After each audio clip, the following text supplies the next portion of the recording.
Welcome back to the World of Tomorrow, everyone.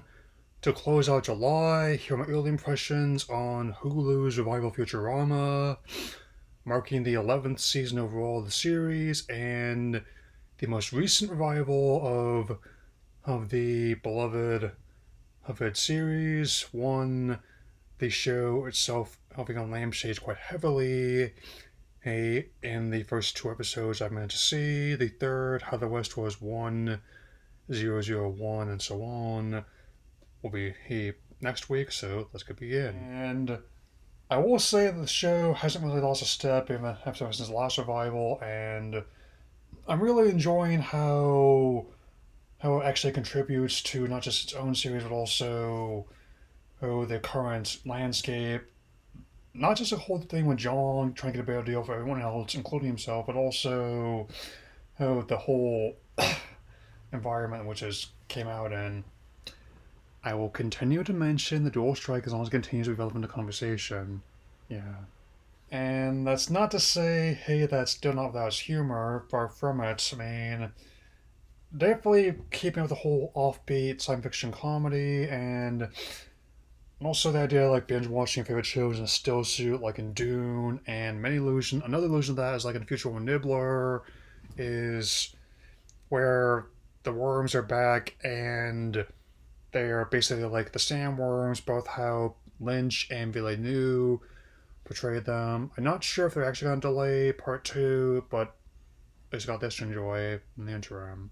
One critique I kind of have to shrug at is people saying that it's not really meant for those outside of those who are already fans, to which I would respond, when the heck would that be the issue? I mean, and it'd be like if you are complaining about watching a sequel to a movie after having not seen the other ones. I mean, and of course it makes sense that you would have to be familiar with the show's lore to understand the significance of Kif's children, and which was the other of the first two episodes that dropped initially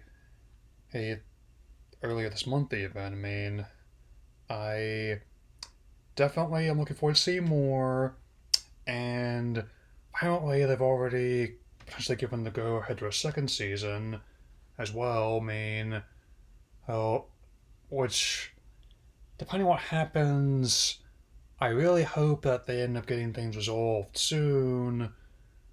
Since, but I understand if they want to keep things that they want to keep things, make sure they get a good deal.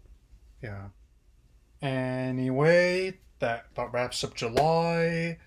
I definitely want to get my tickets to Mutant Mayhem very soon, and also that means initiating work on my longest stating fixing Team T3 video to start off August. I mean, so I definitely want to focus on those, especially since there's going to be work done on my ISP near where I live, potential outages, so don't be surprised if I end up going dark for a bit, okay?